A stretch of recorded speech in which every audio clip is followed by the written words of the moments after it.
Hi. In this video, I'm going to talk to you, particularly if you're over 60, that you're eligible for the McLeod judgment, and that you're in your final year. In the final year of teaching, I'm not going to make any predictions about your mortality, although that does come into it a bit later. And you're a teacher who, like myself, was not that cuddly, and so at the end of the year would come around and you wouldn't always get a great set of gifts from the students, occasional bottles of this and bars of chocolates. One particular nice ceramic a student had made in pottery. But how would you like a £7,000 final year bonus? So if you're over 60, eligible for McLeod, that's it in your final salary scheme, and you're about to retire, this one's for you. So do you want a 7,000 bonus in your final year of teaching? Do you? And yes, I am being very serious. This is not a scam. I am not a financial advisor. I don't charge anything to teach you about this, and I'm not going to recommend that you buy any particular products. It's purely me telling you how to get the most out of your pension. I'm not going to take anything. A pension you have earned over many years and is about to pay out for the rest of your life. However, this doesn't apply to everyone. You have to be teaching and already over 60. Though if you're going to be 60 before September, it can still apply to you. Your bonus might not be quite as much. You'll also have to have been in this final salary scheme. That is, you need to have started teaching before 2007. And the size of the bonus depends on two things. Firstly, your final salary.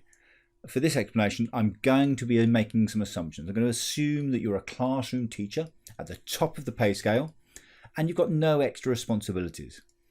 If you're earning more or less than this, then your bonus will be more or less accordingly. And the second assumption I'm going to make is your length of service. And under the McLeod judgment, this can be your entire service right up to March 2022. For this analysis, I'm going to assume that you've had a long career of 35 years. And again, if you've had more or less than this, your bonus will be more or less accordingly. And so let's take a look at what is involved in claiming your bonus. Nobody's going to come and give it to you. You've actually got to do a bit of work to get it. So having set the scene, let me get straight into the details. And so let's check out the maths. First, the figures for April. Based on a final salary of 41,604, that's the top of the upper pay range. If your pay is, say 10% higher, then your pension's going to be 10% higher. If it's lower, it's going to be 10% lower. And I'm going to assume that career of 35 years. So those are my basic figures, and the pension those are my basic figures, and the pension calculation is fairly simple. It's the years of service divided by 80 and multiplied by the final salary. This gives you a pension of just over 18,000 a year. So now let's compare that to what happens in September. The final salary is the same. Teachers' salaries only tend to change from September, so it's almost certain that your final salary in September is going to be the same as the one you had in April. But do check this. With over 10 years of below inflation pay rises, if your best salary was in April from April 2012 to March 2015, you may actually find that your final salary in September is worse than it was in April. And of course, if you're going to get a pay rise in those last few months, this is something you may want to reconsider doing because it may have an adverse effect. But to be honest, you get to sort of February, March, if you're going to get a sudden call to be ahead of the school for the last 5 or 6 months of your tenure. So do be careful. Any fall in the final salary figure will mean the pension will fall as well. And the length of service. Well, the length of service will be the same. This is because the final salary scheme ends on the 1st of April.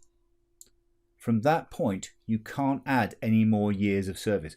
So the years of service you got in April are going to be the same as the years of service you have in September. And this is the key point to what I'm talking about.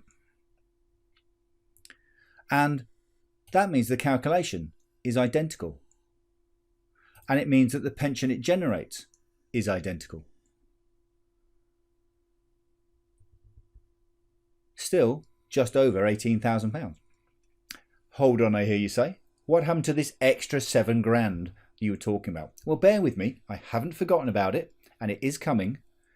But first I wanted you to see that the final salary is going to be the same in April as it will be in September, just so long as your final salary remains the same, which for most teachers in your final year is the most likely situation. So moving on, this is where I show you where that extra £7,000 magically, or not so magically, comes from. And please excuse me, as I'm going to round the pension down to 18,000 just to make this easier to explain. You can start your final salary pension in April without leaving your job because you are already over the normal pension age for this scheme, that is 60. There is no benefit to waiting. The final salary pension in September gets nothing extra just because you have worked and waited another 5 months.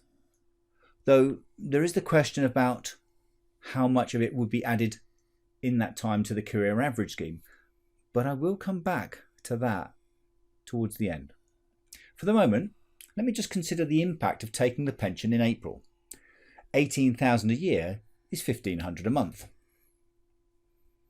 What that means is that every month you'll get a pension of payment of £1,500 dropping into your bank account April, May, June, July, August. A total of 5 months that you would not have got if you had waited to start your pension until September.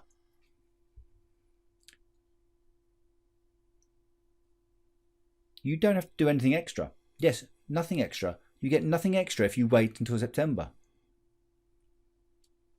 Unlike taking the pension early where you get a reduced figure, in the normal pension age 60 pension scheme, you get nothing for leaving it later.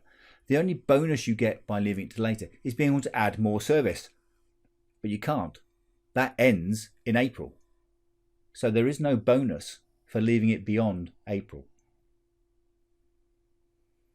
This is the £7,000 figure. A total of 7,500 that you could be missing out just by waiting until you finish teaching to start claiming your pension instead of claiming it when the final salary scheme ends in April. Now that is a consequence of missing out paying in those 5 months to consider, and it's something I mentioned earlier. From April to August, you would be back in the new career average scheme. So what happens if you go back in, or you don't opt out and start your pension at all? If you just carry on paying in and waiting, are you going to get better just because you're paying in more over those 6-7 months? So what happens if you were to stay in the pension scheme right up to September and say no to that £7,000? How much are you going to gain in the career average pension? Well, for this, I'm going to use the same figures that we had before, and I'm going to assume you're a teacher at the top of the upper pay range and you're working full time. So your salary is still that £41,604. Each month you'll pay 9.6% to be in the scheme, and for that 1/57th of your monthly pay gets put into the career average pension scheme. So your monthly pay is about £3,500. 1/57th of that is just under £61, and that is added to the pension for the 5 months from April to August. So £61 in April, £61 in May, £61 in June, July and August. A total of £304.10. Doesn't seem like a lot when you measure that against the £7,500 you could have got by taking it in April. But of course, this is for life. This is paid for life. The £7,500 is paid out once. So how long does it take to make up for not getting that £7,500? Did I say £7,500? I did. But don't forget that you will have had to pay 9.6% each month as well.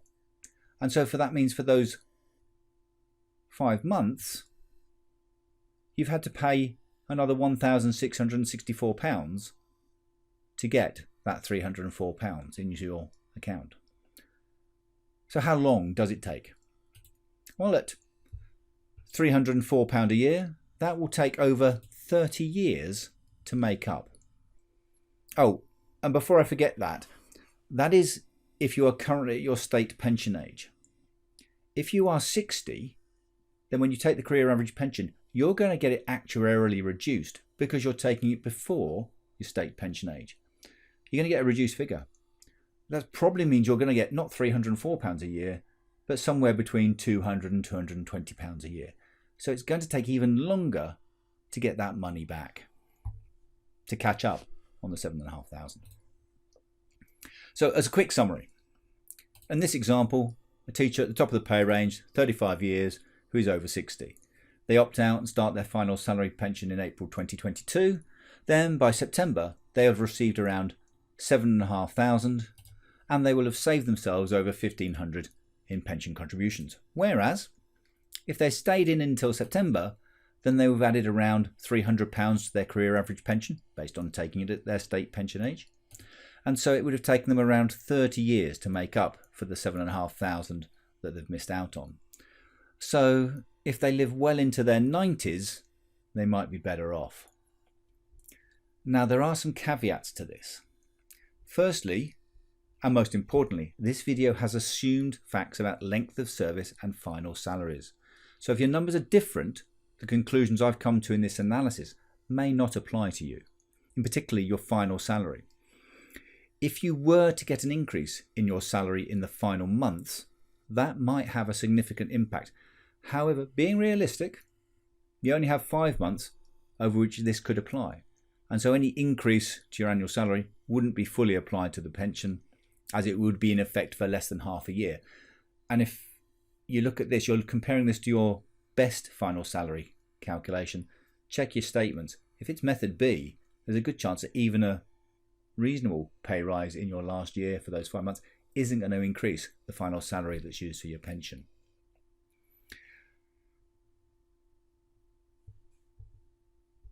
The bottom line, though, and what I want you to take away from this, is that if you're already over 60, then you really should sit down with a calculator and work out what it means to you. Please do not fall into that trap of assuming just because you're paying in, you're going to be getting a better pension. You could be missing out by waiting until you actually stop working to claim your pension.